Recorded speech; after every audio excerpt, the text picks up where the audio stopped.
और भाइयों, कैसे हो? मुझे पता है काफ़ी टाइम हो गया जब से मैंने वीडियो बनाई है, लेकिन यार क्या करूं, ज़िंदगी ऐसी हो रखी है कि टाइम खुद के लिए ही नहीं निकलता। फिलहाल आज मैं आपसे सीधे टॉपिक पे बात करूंगा, और मैं आपके लिए आज एक बहुत ही खास टॉपिक लेके आया हूं। एक किताब है जिसको मैंने रिसेंटली ख़त्म किया, और 2 हफ्ते पहले मेरे ख्याल से वो किताब मैंने तकरीबन ख़त्म की। और उस किताब ने यार मेरी ज़िंदगी देखने का नज़रिया ही बदल दिया, उल्टा ही कर दिया उसको। अब मैं जानता हूँ आप में से काफ़ी लोग हैं जो किताब नहीं पढ़ते हैं, आपसे पढ़ा नहीं जाता है, या फिर हो सकता है कि लैंग्वेज जो है इस किताब की, शायद से आपकी लैंग्वेज इंग्लिश, आपको उतना कंफर्टेबल फील नहीं होता इंग्लिश में रीड करने के लिए, या फिर किताब ही अगर आपसे नहीं पढ़ी जाती है। तो कोई बात नहीं मेरे भाई, उस किताब के जो मेन पॉइंट्स है मैं समराइज़ करने की कोशिश करूंगा, लेकिन साथ में मैं रिकमेंड करूंगा कि इस किताब के बारे में कोई वीडियो अगर आप देख सकते हो, या किताब जिस शख्स के बारे में है अगर आपने उसका एक वीडियो देख लिया और उसके थोड़ी सी चीज़ें सीखने की कोशिश की, तो आपको काफ़ी फ़ायदा होगा। मैं बात कर रहा हूँ एक नावल, एक जापानी नावल जिसका नाम है मुसाशी। ये नावल 1930s में लिखी गई थी, और ये एक बायोग्राफी है एक तरह से, एक इंसान के बारे में जो जापान में एक बहुत ही महान योद्धा माना जाता है, बहुत ही लेजेंडरी योद्धा, जो 1600s में बहुत ज़्यादा फेमस हुआ, बहुत ज़्यादा ग्लोरियस हुआ, क्योंकि इस इंसान ने फिलॉसफी और जो एक वॉरियर लाइफस्टाइल होता है उसको एक अच्छी तरह से एक्सप्लोर किया था। तो चलिए भाई, एक इनफॉर्मल वे में, एक रियलिस्टिक वे में भाई टू भाई बात करते हैं इसके बारे में। तो इसके बारे में बात करते हुए मैं आपको एक एग्जांपल देना चाहता हूँ अपनी खुद की ज़िंदगी से, जो मैंने रिसेंटली एक्सपीरियंस किया।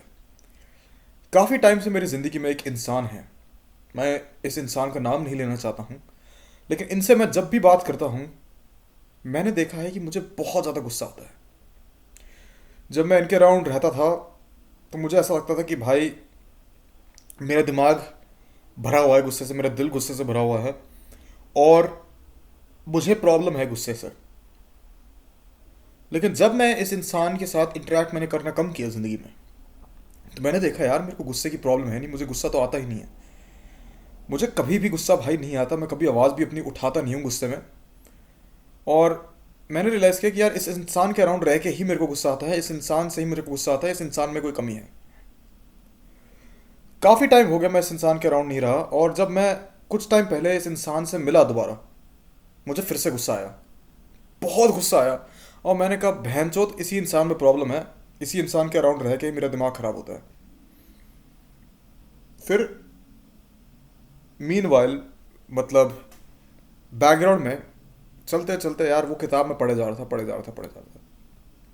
और जब मैंने वो किताब का आखिरी पन्ना ख़त्म किया और मैंने सोचा कि इस किताब किसके बारे में है, मेरी दुनिया उल्टी हो गई। क्योंकि मैंने रियलाइज़ किया कि मैं अगर अपने आप को एक वॉरियर मानता हूँ, मैं अगर अपने आप को एक योद्धा मानता हूँ, मैं वॉरियर लाइफस्टाइल की बात करता हूँ बहुत ज़्यादा, मन को और शरीर को खतरनाक, तंदुरुस्त और ताकतवर बनाने की बात करता हूँ,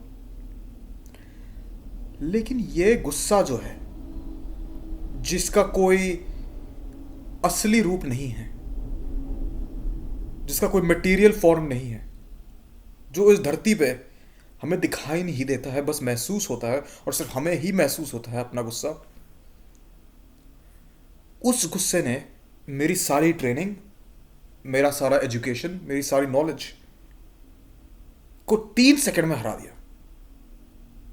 मुझे गुस्सा नहीं आता जैसे मैंने बोला, लेकिन क्योंकि मेरे को इसी इंसान के अराउंड रह के गुस्सा आता है, और मैं अपने मन में ये बात एक्सेप्ट कर चुका था कि भाई इसी के अराउंड रह के मेरे को गुस्सा आता है, मैंने अपने आप को अपने खुद के इमोशन से हारने के लिए परमिशन दे दी। मैंने अपने इमोशंस को बोला कि आ जाओ भाई, मार दो गांड मेरी। ये वही बात हो गई कि तुम कह रहे हो कि भाई मैं नो फैप कर रहा हूं, मैं पॉर्न नहीं देख रहा, लेकिन अगर एक पर्टिकुलर एक्ट्रेस मेरे सामने आ गई तब तो भाई हिलाना बनता है। तो इसका मतलब तुम उस चीज से बाहर आए ही नहीं हो, और फुल्ली आना चाहते भी नहीं। और फिर मेरा सर फटा और मैंने सोचा यार भाई मैं अपने आप को हरा रहा हूं।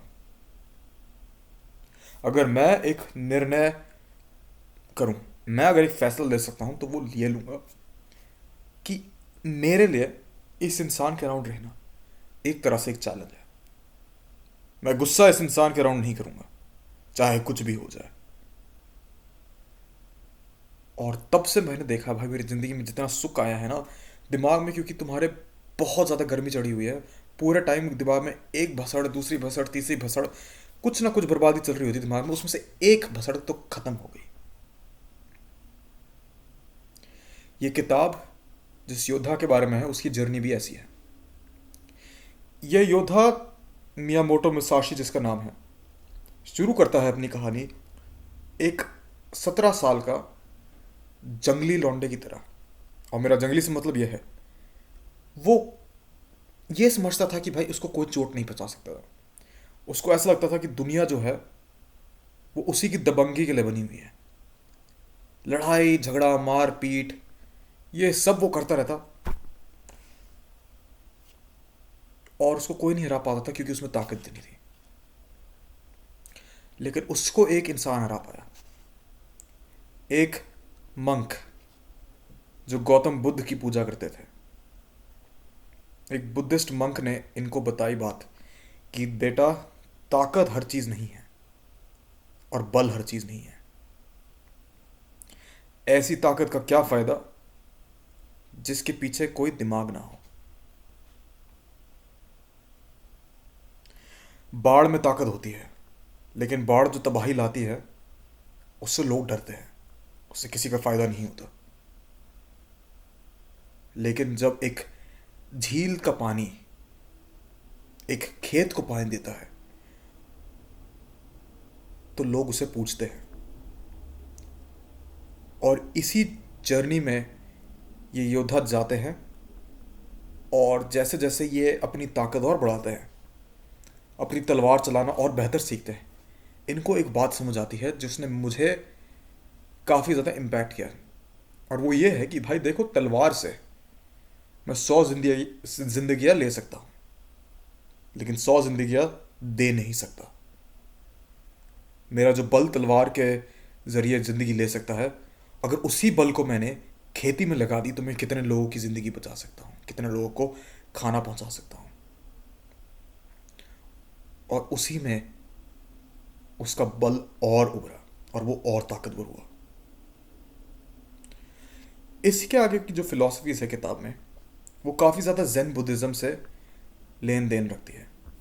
अब जिसको भी जैन बुद्धिज़्म के बारे में नहीं पता, उसको मैं काफ़ी डिटेल में कहूँगा कि मैं बता नहीं सकता, क्योंकि मैं खुद इस सब्जेक्ट में उतना पढ़ा लिखा नहीं हूँ। लेकिन जो जैन बुद्धिज़्म है उधर मेडिटेशन में बहुत ज़्यादा एम्फोसिस दिया जाता है। इंसान की अंदरूनी दुनिया सब कुछ है। इंसान की जो अंदरूनी दुनिया है उसमें दुश्मन भी है और दोस्त भी। तुम्हारे अंदर दुश्मन वो है जो तुम्हारी ज़िंदगी तबाह करने की कोशिश करता है। अब चाहे वो गुस्सा हो या तुम्हारी हवस हो या तुम्हारी नफरत हो, तुम्हारी सबसे बड़ी जीत उस दिन शुरू होगी जब तुम इन राक्षसों को अपने अंदर से हटाओगे। मैं तुम्हें भाई काफ़ी रिकमेंड करता हूँ कि चाहे तुम रिलीजियस हो या ना हो, तुम जिस भी धर्म में मानते हो, दुनिया में ज्ञान की कमी नहीं है उस इंसान के लिए जो ढूंढने की कोशिश करता है। और हर चीज़ से तुम्हें ज्ञान मिलेगी, चाहे वो दूसरा धर्म हो, चाहे वो कोई फिलॉसफी हो, या चाहे वो तुम्हारी खुद की गलतियां हो। भाई एक इस पर्सपेक्टिव से दुनिया को देखने की कोशिश करो जहां पे तुम अपने आप को एक इंसान की तरह देखते हो जो सीखने को निकला है। ये पूरी दुनिया, ये पूरा समाज, ये पूरा ब्रह्मांड अगर तुम अपने सामने रखो तो उसे अपना आचार्य मानो, उसे अपना टीचर मानो, और अपने आप को एक छात्र मानो, एक छात्र समझो। भाई वो इंसान जो रोज कबाड़ा उठाता है तुम्हारे घर के सामने से, उससे तुम क्या सीख सकते हो? उसकी बहनचोद कंसिस्टेंसी तुम्हारी गांड मार दे, तुम रोज ना कर पाओ वो काम। एक इंसान जो तुम्हारे घर में झाड़ू लगाने आता है रोज, उससे तुम क्या सीख सकते हो? एक डिसिप्लिन और एक चाह, जो अपने खुद के बच्चों के लिए, अपने खुद के परिवार के लिए, अपने चाहने वालों के लिए घटिया से घटिया काम और मेहनत से मेहनती वाला काम करने को तैयार है। एक कीड़े से क्या समझ सकते हो तुम?